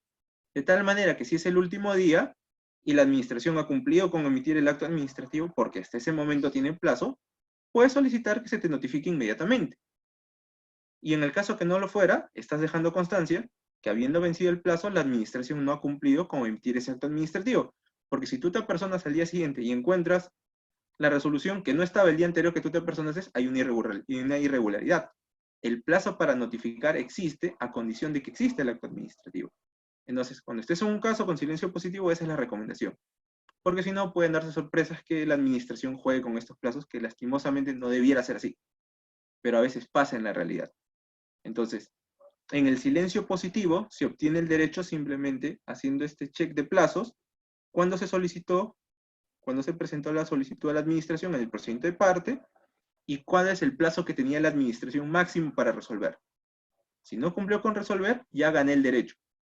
Lo que no significa que luego yo como administrado no pudiera solicitar a la administración una declaración o un documento expreso que reconozca que lo gané. Lo puedo solicitar, pero no es a partir de este documento que emite la administración que yo gané el derecho. Yo como administrado he ganado el derecho con el solo vencimiento del plazo que la administración tenía para resolver. Distinto es en el silencio negativo, que la administración ha vencido el plazo, pero aún puede resolver y está dependiendo del administrado si es que va a ejercer o no su facultad con silencio negativo. Entonces, ahí tenemos los procedimientos bilaterales, que pueden ser de parte, de aprobación automática, evaluación previa, sujetos a silencio positivo y silencio negativo, que siguen calzando bajo la definición que habíamos hace un momento, conjunto de actos tramitados en las entidades de la administración pública que conducen a la emisión de un acto administrativo. Ese acto administrativo puede ser expreso o ficto, ya lo estamos viendo. Y hay procedimientos bilaterales que son iniciados por la propia administración, que son los procedimientos de oficio. La ley de procedimiento ha establecido 4 procedimientos de oficio. Tenemos la rectificación de errores, la nulidad de oficio, la revocación y el procedimiento administrativo sancionado. La rectificación de errores está pensada para aquellas situaciones en las que el acto administrativo ha tenido un error, un desacierto, ¿cómo podemos decirlo? Hay un defecto en el acto administrativo, pero este defecto no afecta el fondo de la decisión. Es un defecto en la forma. Quizás en una fecha, en un dígito, en algo, pero en que en ningún extremo varía la decisión. Ese es el ejercicio que se tiene que hacer. Si vas a modificar un acto administrativo y tu modificación no varía en absolutamente nada de la decisión, solo es un aspecto de forma, va por rectificación de errores. Generalmente son por nombres o números de identidad, fechas, que se puede advertir que sí, pues ha habido un error, una tilde, una coma, al momento de que se ha redactado el documento. Entonces, esto puede ser a solicitud del administrador, sí, el propio administrador lo puede pedir, pero la rectificación procede de oficio, es la propia administración la que analiza y determina si corresponde o no proceder a rectificar el error material en el acto administrativo. Aquí vamos a encontrar siempre esos actos administrativos, el típico dice y debe decir, que produce efectos retroactivos y modifica el acto administrativo que ha sufrido el error. Entonces, la rectificación de errores es ese procedimiento de oficio que tiene la administración para poder enmendar o corregir aquellos defectos de carácter material que se presentan en los actos administrativos. Ya cuando hablamos sobre el fondo de los actos administrativos, sobre lo que se ha resuelto, ahí ya tenemos lo que se va a conocer como la ineficacia del acto administrativo. Y esta ineficacia la vamos a dividir entre la revocación y la nulidad. La nulidad, siempre que estemos presentes con la nulidad, es que existe un vicio. Siempre que hablemos de nulidad hay un vicio en la tramitación, hay un vicio en el procedimiento, hay un vicio en el acto administrativo, un vicio pero de carácter esencial, trascendente. Entonces, hay que diferenciar aquí la nulidad de la nulidad que es de parte, que se puede presentar por los recursos administrativos. Aquí me estoy refiriendo a la nulidad de oficio, que puede invocar la propia administración respecto a los actos administrativos que ya han quedado firmes. ¿Qué quiere decir? Los administrados podemos impugnar los actos administrativos. Podemos presentar un recurso, llegar a la segunda instancia, dejarlo ahí, o podemos agotar toda la vía administrativa e ir a la vía judicial. Pero más allá de eso, después de llegar a un acto firme que ya no puede ser revisado en la vía administrativa ni vía judicial, el administrado ya no puede pedir revisión. ¿Quién es el único que puede revisar ese acto administrativo? La propia administración. ¿Cuál es el instrumento? El procedimiento de oficio de la nulidad de oficio. En los órganos unipersonales, que son sujetos por una sola persona órgano, porque la nulidad de oficio se divide entre los órganos unipersonales y los actos administrativos emitidos por cuerpos colegiados, llámese tribunales, es el procedimiento que tiene la administración desde ese acto firme de poder declararlo nulo. ¿Qué significa? Desde el momento en el que el acto administrativo ha quedado firme, ya no puede ser impugnado en vía administrativa ni judicial por el administrado, la propia administración, con la regla del superior jerárquico de quien hubiera emitido ese acto administrativo, o en el caso que no lo hubiera, quien lo emitió, dispondrá de un plazo de 2 años en el que es competente la propia administración para declarar de oficio la nulidad de ese acto administrativo. Previo procedimiento administrativo, la administración declara la nulidad de oficio. Vencido esos 2 años en el que la propia administración es competente para declarar la nulidad, si en esos 2 años la administración no lo declaró, se dispone al finalizar esos 2 años, 3 años más. ¿Para qué? Para que la propia administración, mediante acción de lesividad, solicite al Poder Judicial la declaración de nulidad de ese acto administrativo. ¿Por qué? Porque la administración pública ya dejó de ser competente, lo era en esos primeros 2 años, para poder declarar su nulidad.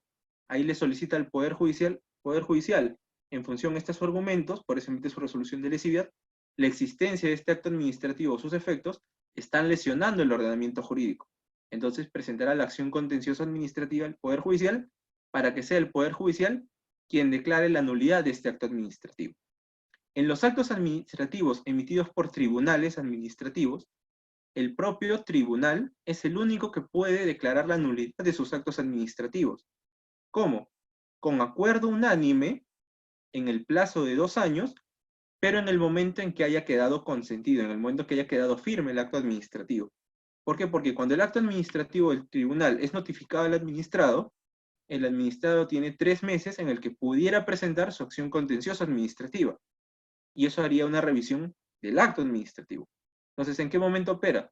Si vencidos los 3 meses, el administrado no ha presentado su acción contenciosa administrativa, el acto ha quedado consentido y luego se ha vuelto un acto firme. A partir de ese momento, el propio tribunal tiene un plazo de 2 años en el que podrá declarar la nulidad de su propio acto administrativo, siempre y repito, con el acuerdo unánime de sus miembros. ¿Esto por qué es importante el acuerdo unánime?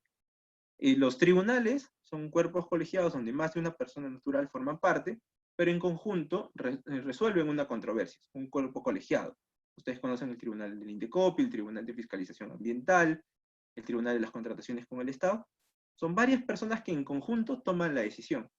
Entonces, los tribunales administrativos tienen la facultad de poder tomar decisiones por unanimidad o por mayoría. Hasta ahí no hay ningún problema. Sin embargo, la ley ha previsto, el TULP ha previsto, que en los casos de nulidad de oficio, de actos administrativos emitidos por tribunales, se disponga en la restricción de la unanimidad. ¿Por qué? Porque como estos son cuerpos colegiados y las personas van cambiando con el tiempo, lo que se busca evitar es que salgan 1 o 2 del miembro colegiado y el nuevo colegiado cambie totalmente la decisión y de alguna manera se vulnere la seguridad jurídica. Entonces, el candado que se puso de alguna manera es, oye, pongamos unanimidad. Siempre por ahí va a quedar algún miembro del órgano que tomó la decisión y podría defenderlo y sustentarlo. Entonces, por eso, como un último recurso es que se puso que el propio tribunal podrá declarar la nulidad del propio acto administrativo que ha emitido en el plazo de 2 años desde el momento en que quedó consentido, pero siempre que exista acuerdo unánime del colegiado. Sin embargo, este tribunal no puede pedir la revisión judicial. ¿Quién es el único que podría pedir la revisión judicial de un acto administrativo emitido por un tribunal? Lo podría hacer el titular de la entidad. Entonces, aquí tenemos que diferenciar algo. En las entidades de la administración pública donde se tengan tribunales, los tribunales son órganos que existen para administrar y resolver justicia administrativa, pero ejercen función administrativa, nada más. No ejercen funciones de representación, dirección o administración de la entidad. Eso está reservado a los que son los presidentes de consejos directivos, por ejemplo. Es como decir, el Organismo de Evaluación y Fiscalización Ambiental, OEFA, tiene su Tribunal de Fiscalización Ambiental, pero el tribunal no es quien representa a la entidad para cuestiones institucionales o de dirección o de administración. Para eso está su presidente del consejo directivo. Entonces, es igual que el INDECOPI. El INDECOPI tiene sus comisiones, tiene sus salas, pero quien representa a la institución es el presidente o la presidenta del consejo directivo. Entonces, en estos casos donde los tribunales emitan un acto administrativo, en el momento en que se notifica al administrado, el propio titular de la entidad, en un plazo de 3 años, tiene la facultad de poder demandar ante el Poder Judicial la nulidad del acto administrativo emitido por su tribunal. ¿Por qué? Porque el titular de la entidad no puede revisarle directamente al colegiado, no es un superior jerárquico. Precisamente estos tribunales, estos órganos, lo que se les busca es garantizar imparcialidad, autonomía e independencia en sus decisiones, de tal manera que podrían tomar decisiones que de repente no pudieran estar de acuerdo con quienes ejercen la dirección de la propia entidad, pero ellos en su propia autonomía pueden resolver. Entonces, como un sistema de contrapesos, el titular de la entidad, que también representa a la institución, sus valores y las metas que debe cumplir, tiene la facultad no de revisarle al tribunal, pero sí pedirle al juez que revise si esta decisión ha sido ajustada a derecho y tiene un plazo de 3 años desde que el acto administrativo emitido por el tribunal ha sido notificado para que el juez analice si corresponde o no declarar su nulidad. Entonces, así tenemos a la nulidad de oficio como facultad de la propia administración respecto de los actos que han quedado firmes, poderlos revisar en un plazo determinado, dependiendo si ese acto administrativo fue emitido por un órgano unipersonal o un cuerpo colegiado. Mientras que en la revocación, a diferencia de la nulidad, en la revocación no estamos hablando de la existencia de un vicio. En la revocación de actos administrativos, estamos hablando de que ha pasado el tiempo y las condiciones en las que se dio el acto administrativo han cambiado. Yo les decía, el acto administrativo es aquella declaración que afecta la situación jurídica individual del administrado en un lugar y tiempo determinado. ¿Por qué? Yo puedo pedir abrir, no sé, una bodega, un centro comercial, digamos, en un distrito concreto, porque en ese distrito, en esa zona, es una zona comercial. Entonces, mi acto administrativo, licencia de funcionamiento, es congruente con las disposiciones normativas vigentes en ese momento, en ese lugar y tiempo determinado. Entonces, mi acto administrativo viene surtiendo efectos. Pero las condiciones, el tiempo pasa, el tiempo no se detiene, y las condiciones cambian. Pudiera ser que esta zona donde puse la bodega y era una zona comercial, en 5, 10, 20 años, ahora es una zona en la que no se puede realizar el comercio, las condiciones han cambiado.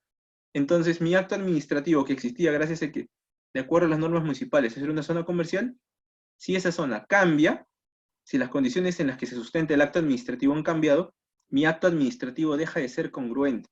Entonces, la administración puede revocarme el acto administrativo, puede quitarme la autorización que en su momento me otorgó. Pero ¿cuál es la causa de que me la está quitando? ¿Es una causa imputable al administrado? No, no es una causa imputable al administrado, es una causa, imagín, imputable a la administración, que ha cambiado las condiciones. Entonces, en la revocación, la administración tiene dos alternativas. Si la revocación te quita algo que te favorece o que te desfavorece. Si lo que te quita te favorece, no habrá ningún procedimiento de revocación, porque tu situación jurídica te está beneficiando. Sin embargo, si la administración te va a quitar algo, como tu licencia, de la que tú te estás viendo beneficiado, es una revocación que te desfavorece. Entonces, toda revocación que generara algún perjuicio en el administrado, está obligada la administración a seguir el procedimiento y darle por lo menos 5 días para que el administrado presente sus descargos. Finalmente, si la administración decide revocar, la administración te quita el acto administrativo, pero como no estamos hablando de un vicio o de una actuación del administrado que haya sido contraria al interés público, la administración te dice, te quito el acto administrativo porque las condiciones en las que se sustentaba han cambiado, pero te reconozco el derecho a la indemnización. No te indemniza en vía administrativa, pero te reconoce el derecho al cual tú puedes ir al juez y que se determine la indemnización. Porque la causa que tú te has visto perjudicado no ha sido porque has presentado una documentación incompleta o porque el acto administrativo haya sobrevenido un vicio o algún requisito de validez, sino que las condiciones que la propia administración te dio, ella misma la cambió. Entonces, en la revocación no vamos a encontrar un vicio y es posible que la administración aquí te va a reconocer la indemnización en función al tiempo, lo que hubiera pasado, pero siempre hay. Un dato también peculiar es que no hay un plazo para la revocación. ¿Por qué? Porque nosotros no sabemos en qué momento exactamente las condiciones pueden cambiar. Aquí el profesor Jorge Danos habla del principio de estabilidad de los actos administrativos. Hay actos administrativos que tienen una vía determinada, realmente una constancia, y me sirve para un momento, o un acto administrativo de una licencia para usar la vía pública, un espacio público por 2 días, y se acabó, o una licencia de funcionamiento con plazo indeterminado. Entonces, no sé cuánto tiempo va a durar mi licencia. Espero yo que dure mucho tiempo, siempre que yo cumpla con mis obligaciones. Entonces, hay un principio de estabilidad o que se mantenga el acto administrativo en el tiempo. Entonces, pero en ese plazo de tiempo, la propia administración podría cambiar las reglas de juego. Entonces, pero como no sabemos exactamente cuándo va a ser, por eso es que la revocación no está sujeta a un plazo. Simplemente es advertida que las condiciones han cambiado, la administración podrá disponer la revocación y en el caso que lo haga, reconocer el derecho a la indemnización del administrado. Finalmente, el último procedimiento de oficio que tiene la administración, dentro de los procedimientos administrativos que están en la ley de procedimiento, tenemos al procedimiento administrativo sancionador. Este procedimiento es siempre de oficio. ¿Por qué? Porque el procedimiento administrativo sancionador se sustenta en ejercicio del ius puniendi. En la administración, el Estado ejerciendo el monopolio legítimo de la violencia. Entonces, es la administración que para garantizar la tutela de los bienes jurídicos, para garantizar el cumplimiento del ordenamiento jurídico, una de sus alternativas es recurrir a la sanción en un modelo de comando y control. Entonces, el procedimiento administrativo sancionador se sustenta en el principio de legalidad de la potestad sancionadora. Quiere decir, solo por norma con rango de ley, cabe atribuir a las entidades de la administración pública la facultad de determinar las conductas que van a ser infracciones y de imponer las sanciones correctas. Facultad que solamente las entidades de la administración pública, por eso solo las entidades de la administración pública las que la ley les haya previsto esta facultad. Entonces, no es una facultad que los podemos tener los particulares. Nosotros no accionamos el ius puniendi, porque por principio de legalidad es una facultad que solamente pueden tener las entidades de la administración pública y aquellas entidades de la administración pública a las que la ley expresamente les haya dado esta atribución. Entonces, de ahí que el procedimiento sancionador siempre va a ser de oficio porque es una potestad que solo van a tener las entidades de la administración pública, siempre con el principio de legalidad. Este procedimiento sancionador, que siempre es de oficio, se suele pensar que sirve para sancionar. Claro, es el único procedimiento administrativo en el que se puede imponer una sanción, pero la principalidad finalidad que tiene el procedimiento administrativo sancionador es la de verificar la responsabilidad administrativa del presunto infractor. Uno no es responsable hasta el final cuando tienes una resolución, un acto administrativo que expresamente te haya responsable. Tú al inicio del procedimiento administrativo sancionador, ¿por qué se te inicia? Para iniciar un procedimiento administrativo sancionador, tienen que concurrir por lo menos 3 situaciones. Tiene que existir una situación en la realidad, algo concreto, que de acuerdo a las normas sea contraria al ordenamiento jurídico. Quiere decir que sea una conducta típica, que encaje en un tipo infractor, aquello que está proscrito por el ordenamiento jurídico administrativo. ¿Qué más? Que tengamos a un sujeto determinado, concreto, al que se pueda vincular. Porque de nada me serviría encontrar una infracción, pero no tengo ni la sospecha de quién, persona natural o jurídica, lo ha cometido. Entonces, no podría iniciar ningún procedimiento administrativo porque no tengo mi administrado. Entonces, el siguiente elemento es un hecho en la realidad que califique en el tipo infractor. Necesito un sujeto que pueda ser un centro de imputación, o sea, que puede ser una persona natural o jurídica vinculada con este tipo de infractor que se está aconteciendo. Y tercero, elementos razonables que justifiquen la necesidad de iniciar un procedimiento administrativo sancionador. Esto va en línea con las modificaciones a la ley de procedimiento y la actividad de fiscalización. No todo incumplimiento de un particular debe dar pie a un procedimiento sancionador. Si los incumplimientos pueden ser leves, graves o muy graves, la reacción de la administración frente a ellos también debe ser igual. Si era un incumplimiento estrictamente formal, se olvidó pegar un letrero, ¿tendrá sentido iniciar todo un procedimiento sancionador que lo justifique cuando es más sencillo decir, pon aquello que te faltó? Entonces no habría justificación. Entonces, cuando hablemos de un procedimiento sancionador, tiene que existir un acontecimiento que califique como infracción, un administrado, algún sujeto que pueda vincularse con ese tipo de infractor, elementos razonables que vinculen a este administrado con este tipo de infractor y que justifiquen la necesidad de que se recurra al procedimiento sancionador. Entonces, una vez que tenemos aquí, y ojo, no se requiere tener elementos que acrediten necesariamente el 100% de responsabilidad. Para iniciar un procedimiento sancionador solamente se requiere una duda razonable. ¿Por qué? Porque la duda va a permitir que iniciar el procedimiento y el procedimiento va a permitir verificar si el bien jurídico protegido está siendo vulnerado o no. Entonces, es en función de garantizar la tutela de este bien jurídico que tenemos el procedimiento sancionador. ¿Por qué? Porque hay una duda razonable. Principalmente ya la tramitación del procedimiento sancionador nos hará verificar si finalmente el administrado era o no era responsable.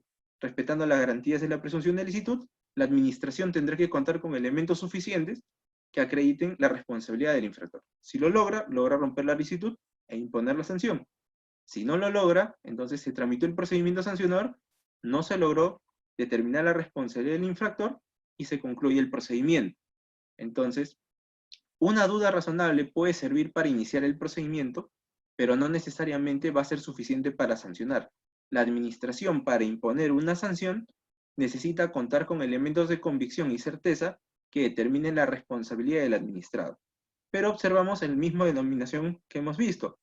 Este procedimiento sancionador también es un conjunto de acciones tramitadas en las entidades de la administración pública que conducen a un acto administrativo. En este caso, el acto administrativo en el que se podrá imponer una sanción y, en el caso que corresponda, también una medida correctiva. Entonces, aquí solamente hemos dado un vistazo de los sujetos del procedimiento administrativo, los administrados, la autoridad administrativa, los terceros administrados, qué entiende el LPAC como procedimiento administrativo y qué tipos de procedimientos administrativos encontramos dentro de la propia ley de procedimiento administrativo. A ver, voy a pasar a ver qué preguntas han dejado en el chat.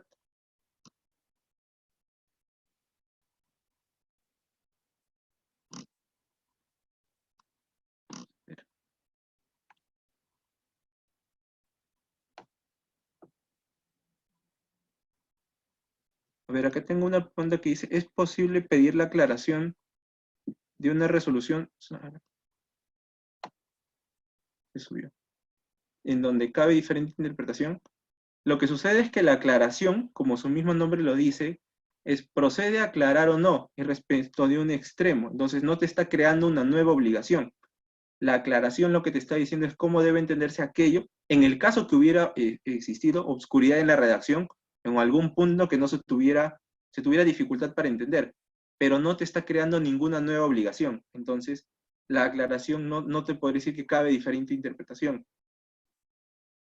Además dice acá, Jorge Figueroa pregunta, ¿algunas autoridades con competencia fiscalizadora han procedimentado sus actualizaciones generando informes de supervisión que son pasibles normativamente a un recurso de apelación? Dichos informes de supervisión están en...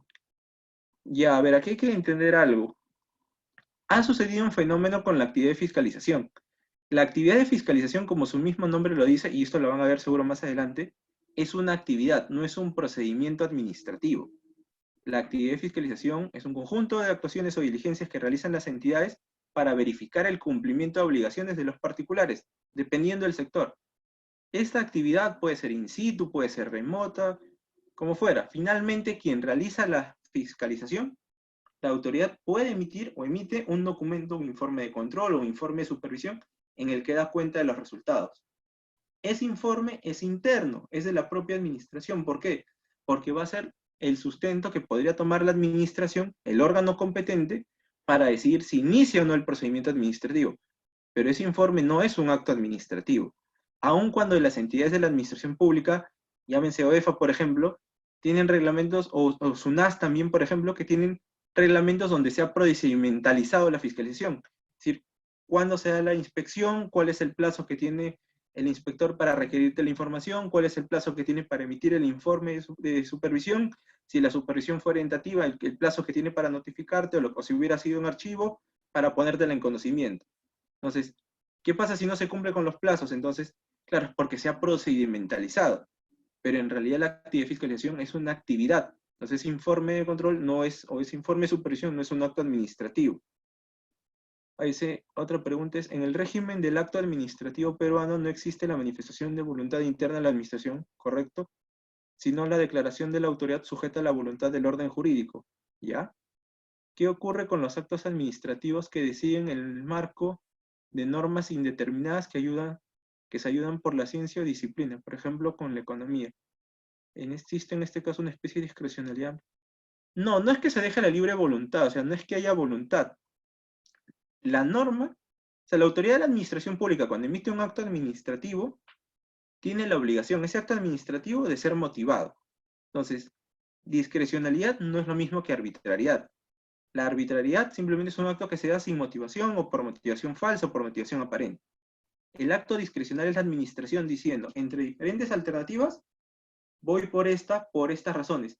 Que el acto administrativo se pueda apoyar en otras ciencias como la economía, en los casos de competencia, no quita que tenga la obligación de sustentar a qué fuentes está recurriendo y por qué entre las fuentes que pudieran existir o entre las posiciones que pudieran darse, por qué bajo su interpretación la que está citando, la que está aplicando, es la que considera oportuna en el caso concreto. Entonces, ¿la administración se puede equivocar? Sí, se puede equivocar.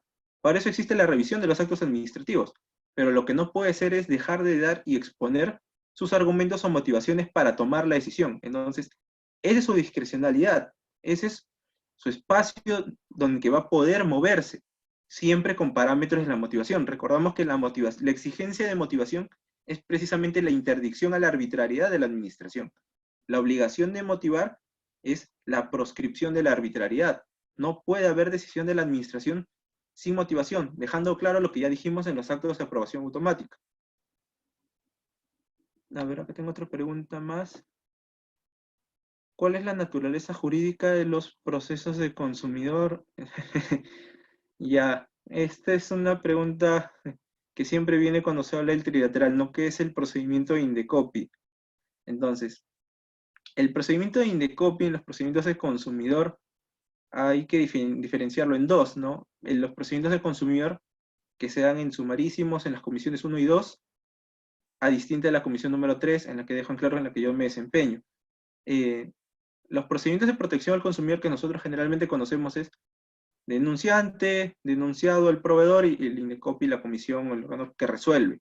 Entonces, ¿es un procedimiento en el que se puede imponer una sanción? Sí. ¿Es un procedimiento sancionador? Sí. ¿Es un procedimiento que para el Indecopi tiene estructura trilateral? Sí. Para el Indecopi, para su visión del Indecopi, es un procedimiento que tiene de estructura trilateral. Sin embargo, si nosotros revisamos el Código de Protección y Defensa del Consumidor, cuando revisemos el artículo 107 de la postulación del procedimiento, nos vamos dando cuenta que dice que el procedimiento se inicia de oficio y además es un procedimiento que inicia con la imputación de cargos. Entonces, un procedimiento que inicia de oficio y de imputación de cargos es un procedimiento sancionador, porque un procedimiento trilateral como tal comienza con la presentación de la reclamación, mientras que un procedimiento sancionador comienza con la imputación de cargos. El problema que tiene esto en los procedimientos trilaterales en el Indecopi es que mezclan dos procedimientos de estructuras totalmente diferentes. El procedimiento trilateral, la autoridad administrativa no es parte. Las partes y la carga de la prueba se traslada principalmente a los administrados, mientras que en la administración es parte y la carga de la prueba le corresponde principalmente a la administración, porque tiene que romper la presunción de licitud. El procedimiento trilateral puede ser de parte, el procedimiento sancionador siempre es de oficio. Entonces, cuando se mezclan estos tipos de procedimientos, generan estas dudas o estas complicaciones para entender. Entonces, para el Indecopi, se sigue viendo como un procedimiento sancionador. Antes lo veía como un trilateral con cosas de sancionador, ahora ya se ve como un procedimiento sancionador con matices de trilateral. Pero eso es una situación particular, y haciendo un poco de historia, cuando se da la ley de procedimiento administrativo en el 2001, la definición que se da de procedimientos trilaterales se toma de los procedimientos de Indecopi para incorporarse en la ley de procedimientos. Es un poco gracioso, ¿no? Del procedimiento de Indecopi plasmó para el trilateral, pero hoy en día la ley de procedimiento un poco que ya difiere con lo que se ha dado en la realidad. Aquí tengo otra pregunta que dice, en el marco de estado de emergencia cae la posibilidad de que se establezcan procedimientos administrativos que no apliquen lo dispuesto en el TULL. Ya, eso es algo que vamos a conversar en la sesión del jueves respecto al carácter común del tubo. Así que esta pregunta la voy a guardar para el jueves. Lo que sí puedo comentar es que no se puede, ningún procedimiento administrativo a día de hoy, en ningún carácter especial, debe dejar de observar lo que dice el TULL-PAC. O sea, no se puede, es un carácter de norma común, y eso lo vamos a ver el día jueves. Entonces, lo único que puedo decir por ahora para no adelantar la clase del jueves. Leti Romero pregunta, bueno, ¿consideras que el informe de instrucción en paz es un acto administrativo de ser el caso de que... Ya, esta es una buena pregunta, y de hecho en sancionador espero que la vuelvan a hacer. El procedimiento administrativo sancionador, como está en la ley de procedimiento, tiene dos etapas, ¿no? El principio del debido procedimiento nos dice, el procedimiento sancionador no puede haber sanción sin procedimiento previo, y el procedimiento sancionador tiene que separar debidamente la instrucción de la etapa de resolución o sancionadora. Entonces, el instructor es quien emite la resolución de inicio, realiza los actos de instrucción. ¿Qué quiere decir? Requiere información, generarse convicción, los elementos, de recabar los elementos que sean suficientes para poder tomar la decisión para resolver. De eso se encarga el instructor, que con las modificaciones introducidas a la ley de procedimiento por el decreto legislativo 1272, ahora este instructor puede dar una opinión. O sea, no va a resolver, para eso está el resolutor, pero puede dar su opinión, puede decir, mire, en función a las actividades que yo realicé, a los documentos que he recabado, que he analizado, que he contrastado, me parece que se debe archivar el procedimiento, o me parece que se debe imponer una sanción, y debe ser esto. Entonces, eso se plasma en un documento que es el informe final de instrucción, el IFI. Ese informe final de instrucción es puesto en conocimiento del administrado y del órgano que va a resolver, del órgano que va a resolver, el órgano sancionador.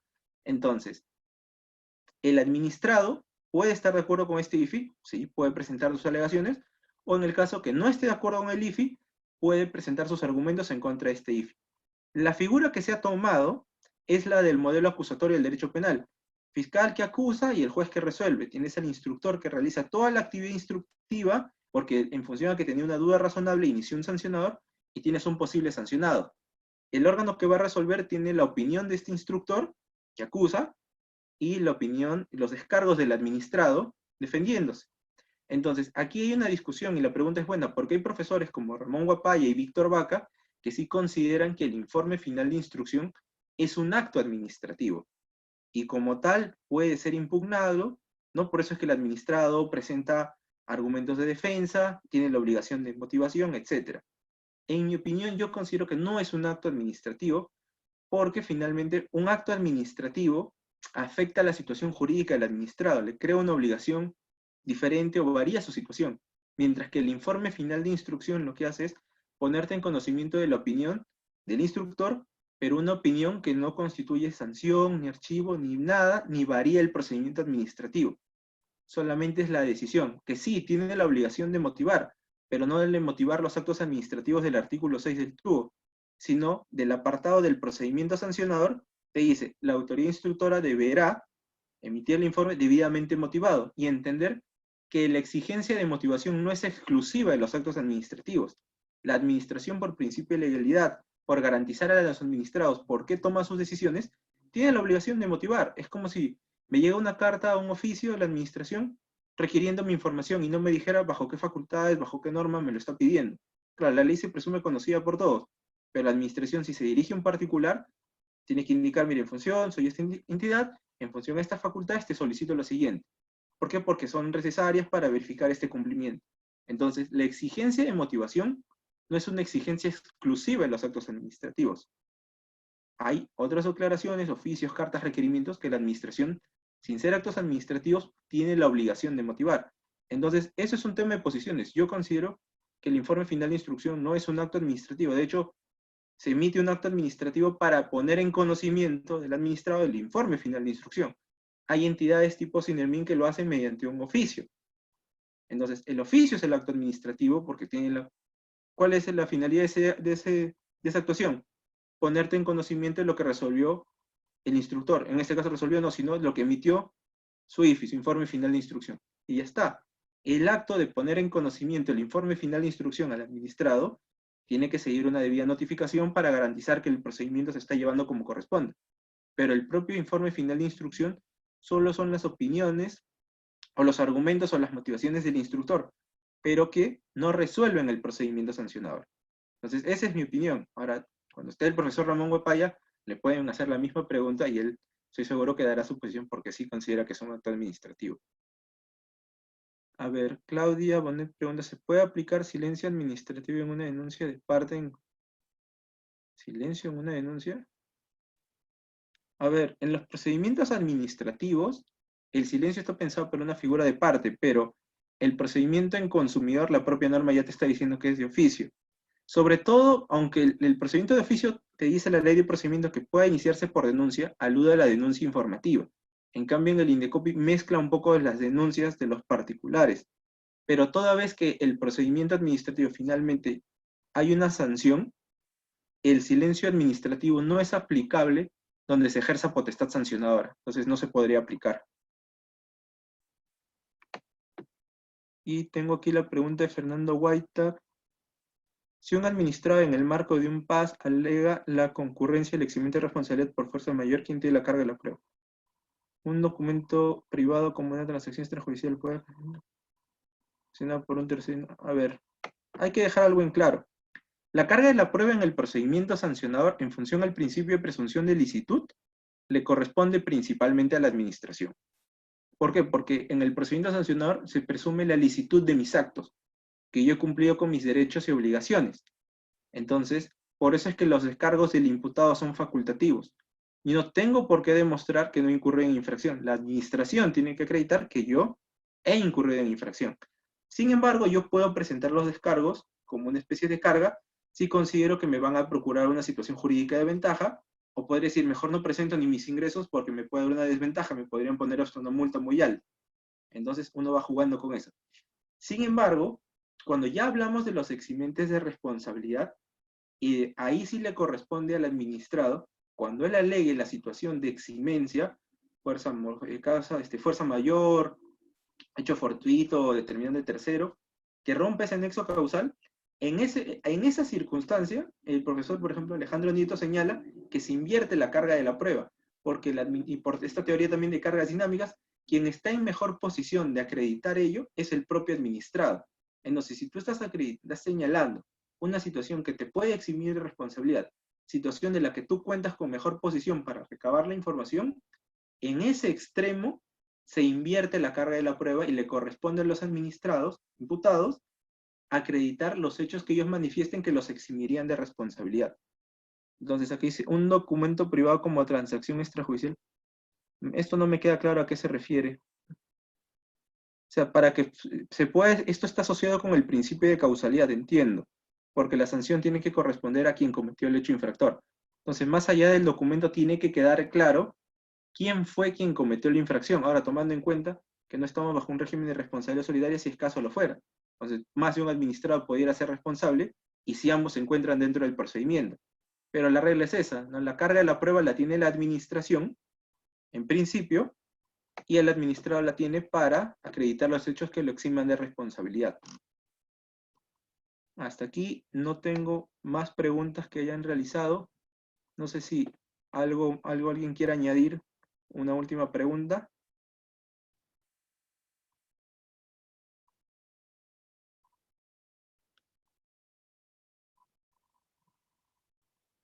Bueno, si no hay ninguna pregunta, les agradezco a todos por su tiempo.